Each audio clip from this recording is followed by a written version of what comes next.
மறுபுறம் காலேஜ் ஹாலில் ஒரு கோர தாண்டவமே நடந்திருக்கிறது.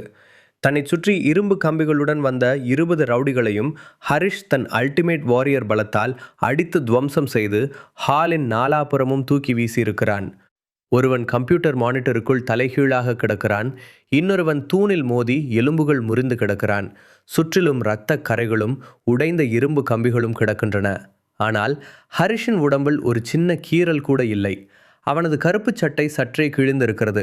அவனது கண்கள் இன்னும் அந்த இரத்த சிவப்பு நிறத்தில் ஜொலிக்கின்றன. நாற்காலிக்கு அருகில் அசாத்தியமான பயத்துடன் தன் உடம்பெல்லாம் நடுங்க பின்வாங்கும் இனியனின் ஃபோன் திடீரென ரிங் ரிங் என்று அலறுகிறது. அந்த ஃபோனில் ஆதித்யாவும் லைவில் பார்த்து கொண்டிருக்கிறான். இனியன் நடுங்கும் கைகளுடன் ஸ்பீக்கரை ஆன் செய்கிறான். மறுபுறம் காட்டிலிருந்து அலறி அடித்து கொண்டு ஓடிவரும் மாரியின் குரல் கேட்கிறது. மாரி ஃபோனில் கதறி அழுது கொண்டு, அண்ணே, காலேஜ் லேப் தோத்துடுச்சுனே, அந்த காட்டு லேப்புக்குள்ளே போகவே முடியலண்ணே, அங்கே இருக்கிற கொடியெல்லாம் கையை உடிக்குது, காளான் புகை வந்து நம்ம ஆளுங்களையெல்லாம் சாகடிக்குதுனே, கடைசியில் ஒரு செடி என்னை திங்கவே வந்துச்சுனே, நம்ம ஆளுங்க எல்லாரும் அங்கேயே மயங்கி செத்துட்டாங்கண்ணே, நான் மட்டும்தான் ஓடி வரேன், என்னை மன்னிச்சிடுங்கண்ணே. டுக் என்று சிக்னல் கட் ஆகிறது. இனியனின் கையிலிருந்த அந்த ராமநாதபுர கத்தி டக் என்று தரையில் விழுந்து ஒலிக்கிறது. ஸ்க்ரீனில் இருக்கும் ஆதித்யாவின் முகத்தில் இருந்த அந்த கார்ப்பரேட் திமிரெல்லாம் மறைந்து முதல் முறையாக ஒரு நடுக்கம் தோன்றுகிறது. இனியன் அசாத்தியமான பயத்துடன் தன் எச்சிலை விழுங்கிவிட்டு ஹரிஷை பார்க்கிறான். ஹரிஷ் மெதுவாக நடந்து வந்து தன் கருப்பு கண்ணாடியை லேசாக கீழே இறக்குகிறான். அவனது அந்த இரத்த சிவப்பு கண்கள் இனியனை ஊடுருவி பார்க்கின்றன. என்ன இனியன், ஷாலினியை கைக்குள்ளே வச்சுக்கிட்டு பின்னாடி இந்த ஆதித்யா நெட்வொர்க்கை வச்சுக்கிட்டு பெரிய கார்ப்பரேட் மூளையோட என் லேப்பை அழிக்க பார்த்தே இல்லை? இந்த சயின்ஸை விட, லேபில் இருக்கிற கம்ப்யூட்டரை விட இந்த இயற்கை ரொம்ப பழசுடா. என் லேப்பை காவல் காக்கிறது நான் மட்டும் இல்லை, இந்த பிரபஞ்சத்தோட இயற்கையும் தான். இப்போ சொல்லுடா, யாருடைய மூவ் விரல் நுனியில் இருக்குது? அதுவும் நீ ஆள் அனுப்புனியே, அது என்னோட ஒரிஜினல் லேபே கிடையாது. அது நான் ஜஸ்ட் க்ரியேட் பண்ணி வச்ச சாதாரண லேப். அதுக்குள்ளேயே உங்கள் ஆளுங்க எல்லாம் நுழைய முடியலன்னா என்னோட ஒரிஜினல் லேபை பற்றி நீங்கள் எல்லாம் நினச்சி கூட பார்க்க முடியாது. ஹரிஷ் இனியனை நோக்கி ஒரு அடி எடுத்து வைக்கிறான். இனியன் பயத்தில் அப்படியே தரையில் முழங்கால் படியிட்டு கைகளை கூப்புகிறான். இனியன் அழுகுரலில், ஹரிஷ் சார், என்ன விட்டுடுங்க சார், இந்த ஆதித்யா சார் தான் சார் எனக்கு ஆசை காட்டினாரு. உங்கள் சஞ்சீவினி எக்ஸ் ஃபார்முலாவை வச்சு இன்டர்நேஷ்னல் மார்க்கெட்டில் மிலிட்ரிக்கு சப்ளை பண்ணால் பல 1000 கோடி சம்பாதிக்கலாம்னு சொன்னார் சார். நான் வெறும் அம்பு தான் சார், எய்தவன் இவன்தான் சார். ஸ்க்ரீனில் இருக்கும் ஆதித்யா கோபத்தில் கத்துகிறான். இனியன், ஷரப், வாய மூடு. ஹரிஷ் கொடூரமான புன்னகையோடு இனியனின் சட்டை காலரை பற்றி ஒரே கையில் அப்படியே காற்றில் 5 அடி உயரத்திற்கு தூக்குகிறான். டேய், ஷாலினி கிட்ட பேசும்போது சித்தார்த்துன்னு கோட் சூட் போட்டு சீன் போடுவ, இங்கே வந்தால் லோக்கல் ரவுடின்னு கத்தியை தூக்குவ. இப்போ அடி வெளுத்த உடனே நான் வெறும் அம்புதான்னு டயலாக் பேசுகிறியா? என் அசிஸ்டன்ட் நிகிதாவோட உயிருக்கு குறி வச்சிங்களடா. அந்த ஊசியோட டைமர் 0 நிமிடம் 2 வினாடி செகண்டில் நிற்கும்போது அவளோட இதயம் எப்படி துடிச்சிருக்கும்னு உனக்கு தெரியுமா? இப்போ அதே பயத்தை நீ அனுபவிடா.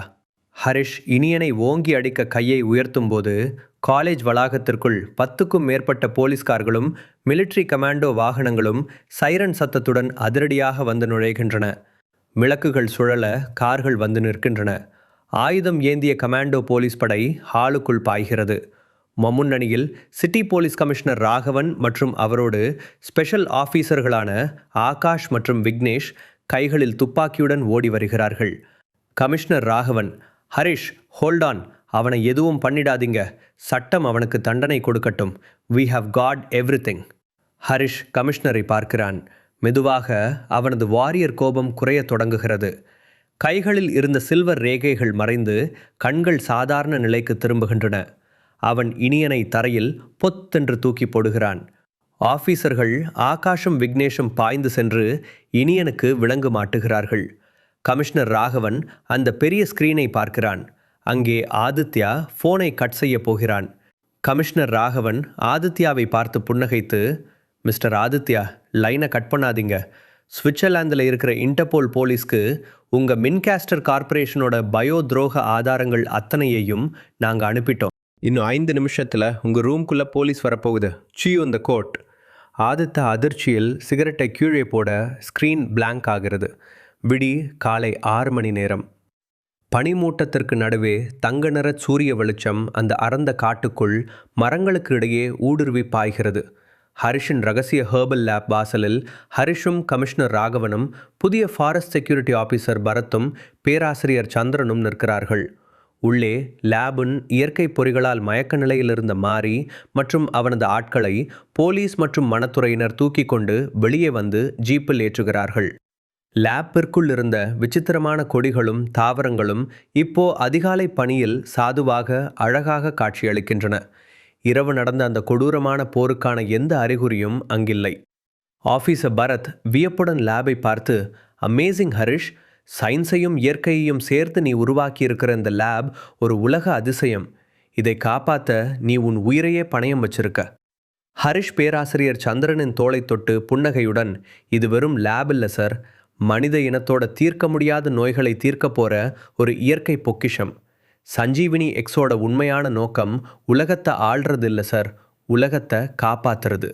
அதை இந்த மாதிரி கிரிமினல்ஸ் கார்ப்பரேட்ஸ் கையில் நான் எப்போவுமே போக விட மாட்டேன். அதே நேரத்தில் ஒரு போலீஸ் ஜீப்பில் ஹரிஷின் அசிஸ்டன்ட் நிகிதா அங்கே வந்து இறங்குகிறாள். அவள் லேப்பிற்குள் இருக்கும் விசித்திரமான செடிகளையும் போலீஸ் ஆட்களையும் பார்த்துவிட்டு திகைப்புடன் ஹரிஷை நோக்கி ஓடி வருகிறாள். அவளுக்கு இன்னும் சஞ்சீவினி எக்ஸின் ரகசியம் தெரியாது. நிகிதா, சார், டிவியில் பிரேக்கிங் நியூஸ் பார்த்தேன் சார். அந்த ஷாலினிக்கு பின்னாடி இருந்து சதி பண்ணின அந்த மின்காஸ்டர் ஆதித்யாவையும் அவனோட லோக்கல் ஆளி இனியனையும் கமிஷனர் சார் அரெஸ்ட் பண்ணிட்டாராமே. உங்களுக்கு எதுவும் ஆகலையே சார்? ஹரிஷ் கண்ணாடியை மாட்டிக்கொண்டு, எனக்கு என்ன நிகிதா, நான் சூப்பராக இருக்கேன். இதோ கமிஷனர் சாரும் நம்ம ஸ்பெஷல் ஆஃபீஸர்ஸும் கரெக்ட் டைமுக்கு வந்து அந்த இனியன் கூட்டத்தையே லாக் பண்ணிட்டாங்க. நிகிதா சுற்றிலும் இருக்கும் விசித்திரமான மூலிகைகளை பார்த்து, சார், ஆனால் இந்த இடம் என்ன சார்? நம்ம சிட்டி லேப் மாதிரி இல்லாமல் இங்கே இவ்வளவு விசித்திரமான அரிய வகை பிளான்ஸ் இருக்குது. ஒருவேளை நேற்று ராத்திரி மாதிரி ஃபோனில் அலர்னானே, அந்த இடமா இது? ஹரிஷ் நிகிதாவுக்கு உண்மை தெரிந்துவிடக்கூடாது என்பதால் பேராசிரியர் சந்திரனை பார்த்து கண்ணை சிமிட்டி மழுப்புகிறான். அதெல்லாம் ஒன்றுமில்லை நிகிதா, இது கவர்மெண்ட்டோட ஒரு ரகசிய பொட்டானிக்கல் ரிசர்ச் சென்டர். நாம் சிட்டி லேபில் பண்ணுற ரிசர்ச்சோட மூலப்பொருள் இங்கே தான் வளருது. அந்த மாதிரி ஏதோ இருட்டில் பேயை பார்த்துட்டு பயந்துட்டு லூஸு மாதிரி உளறி இருக்கான், அவ்வளோதான். சரி, இப்போ ஆபத்தையெல்லாம் முடிஞ்சிருச்சு, நம்ம கிளம்பலாமா? அங்கே நிறைய ஆஃபீஸ் வேலை பாக்கி இருக்குது. நிகிதா, ஓ அப்படியா சார், ஓகே சார், கிளம்பலாம். ஹரிஷும் நிகிதாவும் தங்களது புதிய காரை நோக்கி நடக்கிறார்கள். கமிஷனர் ராகவன், ஆகாஷ், விக்னேஷ் மற்றும் ஃபாரஸ்ட் ஆஃபீஸர் பரத் ஆகியோர் ஹரிஷை பார்த்து பெருமையோடு சல்யூட் அடிக்கிறார்கள். பேராசிரியர் சந்திரன் பின்னால் நின்று ஆசிர்வதிக்கிறார். ஹரிஷ் காரில் ஏறி ஸ்டியரிங்கை பிடிக்கிறான். கார் காட்டை விட்டு வெளியேறி பிரதான நெடுஞ்சாலைக்கு வருகிறது. ஹரிஷ் மெதுவாக தன் கருப்பு கண்ணாடியை கழற்றிவிட்டு காரின் ரியர்வியூ கண்ணாடியில் தன் முகத்தை பார்க்கிறான். அவனது கண்கள் ஒரு மைக்ரோ செகண்ட் மீண்டும் அந்த ஆபத்தான அசாத்தியமான கம்பீரத்தை கொண்ட சஞ்சீவினி சில்வர் ரெட் நிறத்தில் மின்னல் போல மின்னி மறைகிறது. அவனது உடம்பிற்குள் அந்த வாரியர் ரத்தம் எப்போதும் துடித்து கொண்டிருப்பதை அது காட்டுகிறது. அவன் உதட்டில் ஒரு தீர்க்கமான மாசான புன்னகை குடியேறுகிறது. அவனுக்கு தெரியும், தன்னை தொடரும் தீமைகள் இன்னும் முழுமையாக அழியவில்லை. ஆனால் அதை எதிர்கொள்ள அவனுக்குள் இருக்கும் வாரியர் எப்போதும் தயாராக இருக்கிறான். அவன் மீண்டும் கருப்பு கண்ணாடியை மாட்டிக்கொண்டு ஆக்சிலேட்டரை மிதிக்க கார் நகரின் பேரொளியை நோக்கி காற்றை கிழித்து கொண்டு மின்னல் வேகத்தில் மறைந்து செல்கிறது. அதிகாலை பனிமூட்டத்தை கிழித்து கொண்டு ஹரிஷின் கார் சென்னை நோக்கி அதிவேகமாக பறக்கிறது. காரின் உள்ளே ஏசி சில்லென்று இருக்க ஜன்னலுக்கு வெளியே மரங்கள் பின்னோக்கி ஓடுகின்றன. பக்கத்து சீட்டில் அமர்ந்திருக்கும் நிகிதா லேப்டாப்பில் சில ஃபைல்களை சரிபார்த்து கொண்டிருக்கிறாள். ஹரிஷ் ஸ்டேரிங்கை பிடித்தபடி தன் முகத்தில் குடியேறிய அந்த மாசான புன்னகையை மாற்றாமல் யதார்த்தமாக பேசுகிறான். நிகிதா வியப்பு மாறாமல் லேப்டாப்பை மூடிவிட்டு, சார், இன்னும் என்னால் நம்பவே முடியல சார். நேற்று நைட்டு அந்த மின்காஸ்டர் ஆதித்யாவும் அவனோட லோக்கல் ஆளு இனியனும் நம்மளை மொத்தமாக லாக் பண்ணிட்டோம்னு நினச்சாங்க. ஆனால் நீங்கள் அவங்கள வச்சு ஒரு பெரிய மைண்ட் கேமே ஆடி இருக்கீங்க சார். ஹரிஷ் தன் கருப்பு கண்ணாடியை லேசாக தட்டிவிட்டு, நிகிதா, இந்த கார்ப்பரேட் ஆளுங்களோட ஆகப்பெரிய பலவீனமே அவனுங்களோட பேராசைதான். அந்த ஆதித்யாவுக்கு என்னோட ஹெர்பல் டேப்லெட்ஸ் மேல் ஒரு கண் இருந்தது எனக்கு முன்னாடியே தெரியும். அதான் அந்த சாதாரண லேபை என்னோட ஒரிஜினல் லேப் மாதிரி சீன் கிரியேட் பண்ணி வச்சுருந்தேன். அதில் நான் பொழுதுபோக்காக செஞ்சு வச்ச அந்த செடி கொடி காளான் பொறிகளுக்கே அவனுங்க ஆளுங்க அலறி அடிச்சிட்டு ஓடிட்டாங்க. அங்கே வச்சிருந்த அந்த சஞ்சீவினி சாம்பிளும் டூப்ளிகேட் தான். இதையே அவனுங்களால டச் பண்ண முடியல. அப்போ என்னோட ஒரிஜினல் ரகசிய லேபை இவனுங்க நினைச்சு கூட பார்க்க முடியாது. முழு கதையையும் கேட்டு மகிழ பாக்கெட் எஃப்எம் ஏபி டவுன்லோட் செய்யுங்கள். லிங்க் டிஸ்கிரிப்ஷனில் கொடுக்கப்பட்டுள்ளது.